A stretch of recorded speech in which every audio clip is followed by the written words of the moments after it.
Luto tayo ng ginataang gulay. Gisa muna natin yung baboy. Ako na siya ng gulay.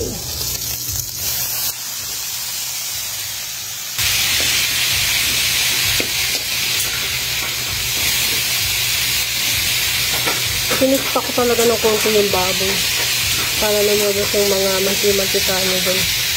Mas lalagyan ko na siya ng gata. Kaya ako muna mag-reduce yung gata dyan. Pakulo-kulo lang tayo. Yung guys, nailagay na natin lahat ng gata. Halo-halo.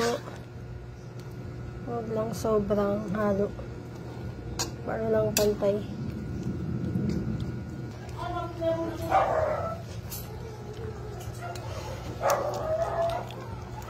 Okay na siguro to.